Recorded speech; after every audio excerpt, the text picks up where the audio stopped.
Commander Harry Ferrier is with us today. Mr. Ferrier was an 18-year-old radioman gunner in one of 6 Torpedo Avenger aircraft that launched from Midway Island and were the first planes to strike the Japanese fleet. 5 of the 6 aircraft were shot down, with all hands being lost. Mr. Ferrier and his pilot, Lieutenant Bert Ernest, were the only members of the strike to survive. Then on the morning of June the 4th, we were up as normal about 6 a.m. to check our airplanes, make sure everything was okay.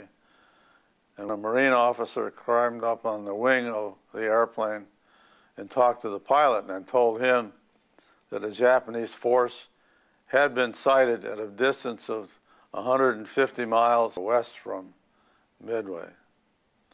So their engines going, taxied out, and we took off and flew into formation on the bearing and distance that we had been given. And it wasn't too long till the turret gunner again called on the intercom and said, "We are under attack by Japanese aircraft." You could hear the bullets hit the airplane. It's kind of like ice on a tin roof would sound.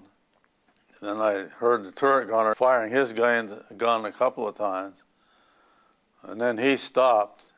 So I turned around and looked over my shoulder, and I could see that the turret gunner, Jay Manning, was now slumped into his harnesses, and there was a lot of blood coming off of him.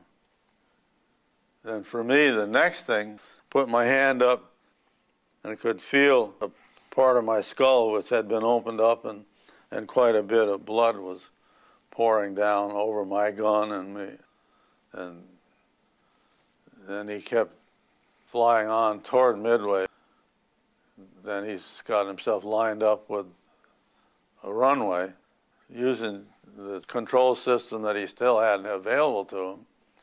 The landing gear did not come down completely. He realized it was not all the way down.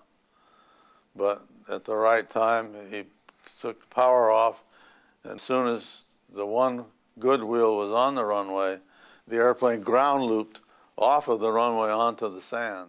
That particular generation didn't talk about what they did. It isn't really, and it was only whenever the 50th anniversary of Midway came about that we started hearing some of the stories. And so that was really the first time that we were exposed to what he had actually been doing and what his 30-year career composed of. Incredibly proud of him.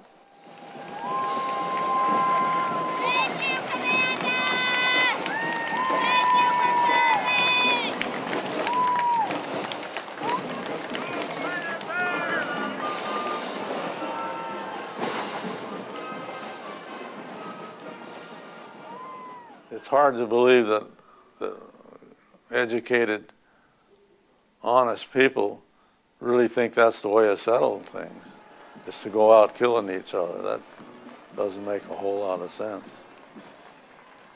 But, you know, that's one reason I've stayed active and I talk about what I've gone through, and particularly I always like people to remember those men who were with me and gave up their lives to preserve our freedom.